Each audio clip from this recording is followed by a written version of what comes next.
This is seriously one of the top 3 gaming monitors at 27 inches 4K mini LED on the market today. The brightness, power, and contrast can be easily seen in a totally pitch black room or in a room with a lot of light, as you can see here, and with great viewing angles. This monitor can display it all. Today I have my review on the Ktc M27P6 27-inch 4K mini LED gaming monitor with 1,152 local dimming zones and an HDR 1400 rating. Ktc has chosen a lively monitor shipping box, which is always welcome, to stand out from the crowd from the generic cardboard design. The packaging was sufficient, with an extra layer of cardboard covering the front of the screen to protect it during shipment. An easy twist-on stand, no tools necessary. Here we have 2 USB ports, 1 USB up port, 2 HDMI 2.1 ports, 1 display 1.4 port, a Type-C 65-watt delivery, a headphone port, and a power connection. And getting right into the monitor menu, we are in HDR mode, which you can see some options are grayed out, though black equalizer can still be adjusted. For the video, I have it set at 30. Default is 50. This is something that you're going to need to play around with to get that perfect image that you prefer. Color temperature is set at warm. If you have this in SDR mode, all gray options will open up. For HDR mode, I do have VISA Display HDR, as there are a lot of options, from HDR Game, Cinema, and 600. I prefer the display HDR. And for local dimming, I have it set on high to get the best peaks, but standard is pretty nice also. And we have here low and auto. Again, this is something that you would need to adjust yourself, but if you want the most impact, high is preferred, or close-up second is standard. It seems that if you set it on auto, it kind of defaults to standard, so just be aware of that. Here we have your input selection and your system settings. Even when the picture is all lit up, as you're seeing here, there is no bad fluctuation or mini LED zone transition that affects the picture. Everything is bright, vivid, contrasty, and yes, those mini LEDs are hard at work to give you that amazing picture, especially with the settings I have here. While the monitor design doesn't feature any LEDs in the back, no little bells and whistles that would make you pay extra. They're giving you the lowest price here with all the main features of a display. So keep that in mind when you compare to other brands. This monitor shines in SDR and HDR modes, especially at this price. I honestly think nothing can beat it, and it's very close to OLED quality. Pretty soon in the future, when I have some versus videos, I'll put this up versus its next competitor and versus OLED. What I do love about this monitor is it has a lot of HDR options. A lot of brands out there only get stuck to 1 or 2 presets. This has 4, letting you adjust the picture to the way you like it. And also local dimming really works well. Even with the black equalizer set at 50, the mini LED zones do turn off. It's pure black. And so far, I've had no trouble seeing any blooming or nothing that drastic that would degrade the picture. This is a fast IPS monitor, so we're not going to get any VA smear, and I still don't see any trailing. So this is one of the top fast IPS panels on the market. And for this price point, I think it's the best of the best. Even here with Stardew Valley, look at the logos. It's a pure black background, and there is no blooming. Now, I'm sure if you really look into it, it needs more zones to match the quality of OLED, but it still looks amazing the way I have it set up. Now, you can adjust brightness in this HDR picture mode. That's the only thing that's grayed out that's really important, but you can control black equalizer. And again, I have this with display HDR, and I have not seen any blooming, especially in this scene. Even if I zoom into the screen, you would be able to tell if there was something drastic. And so far, the picture looks really good. While this is a matte coating, it's not a drastic matte coating. It's very hard to see the pearl sheen.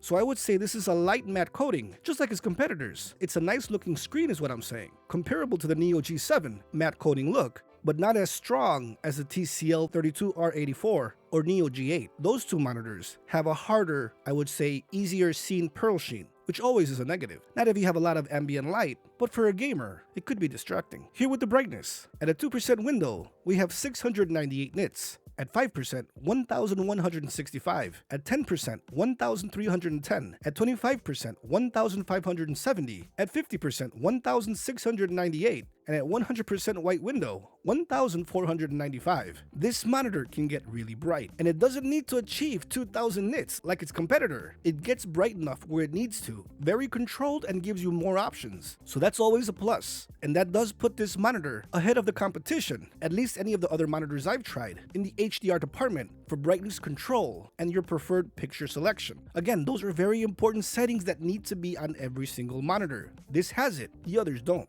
But all around, a beautiful, bright, colorful picture. You cannot go wrong with this monitor if you really want an upgrade. I mean, I seriously don't see anything wrong that bothers me, at least, when I compare this to other monitors. I mean, sure, everybody wants glossy, but this coating is not that bad, and I have no problems with the blooming, no problems with mini LED transitions. Everything is spot on, at least good enough for the price that we're paying. Here with dual mode, it's 1080p at 320Hz. 1080p looks good, and if you need that speed of 320Hz for your first-person shooters, esports gaming, this monitor can do it. And with great viewing angles, as you can see here, this monitor gives you a lot of features, a lot of options for the price point. A very impactful monitor, as seen here with the sun. I don't see any blooming issues, and a really good, vibrant, bright picture. The peaks are really high, as seen with the brightness tests. These scenes are perfect to test blooming or haloing, and while I'm sure we would be able to see it versus OLED, this gets the job done at the price point. Newer monitors were shown at CES 2026 with double the zone count or RGB mini LED. Now those will be way more expensive. The next step up from the 1,152 local dimming zones is 2,304. Some monitors will have glossy screen coatings, others will have matte, and I'm sure KTC will follow up with a successor. But those monitors that I've seen so far will cost $800 to $900. So keep that in mind. This has an amazing price point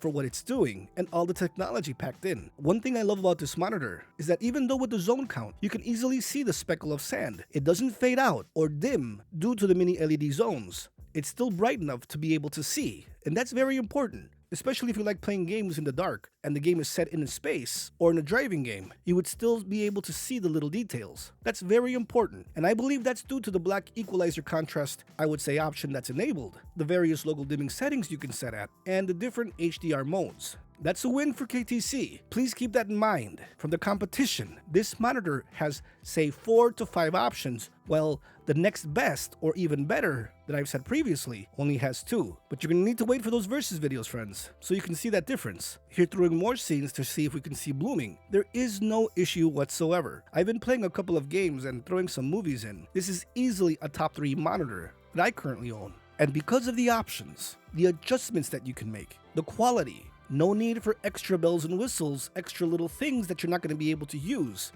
like a back LED visual system on the back of the monitor for design purposes. No funky stand. This monitor has everything packed into display technology. 4K 160, 1080p 320, HDR 1400, fast IPS, adaptive sync support, FreeSync and G-Sync compatibility. And if you would compare this to its little brother, the M27P6, the 1440p version that has a VA panel, this is miles way better, guys. It's a much more superior monitor in every single mode. It's a controlled brightness with the controlled color, something that the VA version could not do. This is the KTC monitor you want to get. Don't get the 1440p version. This is it. And it's only like $150 more. Why wouldn't you save up to get the 4K version and have that option for dual mode? Get a superior picture. Everything overall is just superior. So save up if you can. Get this one. If you're new to KTC, you will see the premium quality on this specific monitor. I can vouch for other KTC monitors in a sense that are lower quality. I mean, you do get what you pay for. And here you're paying for a lot of technology at a really good price. Come on, guys. Mini LED 4K dual mode. Under $500 easy. That's just crazy. Anyway, guys, this is my review of the Ktc M27P6, one of the best gaming mini LED gaming monitors on the market today. You will be seeing in the future versus videos, versus competition, versus OLED, and many gameplay videos to help you make that awesome buying decision. Is this monitor worth it? Heck yeah. Other than the screen coating being a nice matte coating, I would have preferred it to be glossy, but that's the future, as many will be switching that coating from matte to glossy in the near future. I didn't think the monitor was going to be this good after all this testing at this price point. Resident Evil 9 Requiem will be amazing on this monitor because you can control the black equalizer if you want to see more of the enemy or shadow detail. You don't understand how important that is. And with the visual quality of what you're seeing, plus that option, and the controls of local dimming and HDR, this is one of the best gaming monitors. Literally for gamers that want that experience at that amazing price point. Anyway, friends, hit that like button so more people can see it to help them make that awesome buying decision. Consider subscribing if you want more videos just like this one. Reviews, previews, gameplay videos, and everything in between. Only found here on Victor's Reality. Thanks for watching, friends. Stay safe out there. I'll see you guys next time.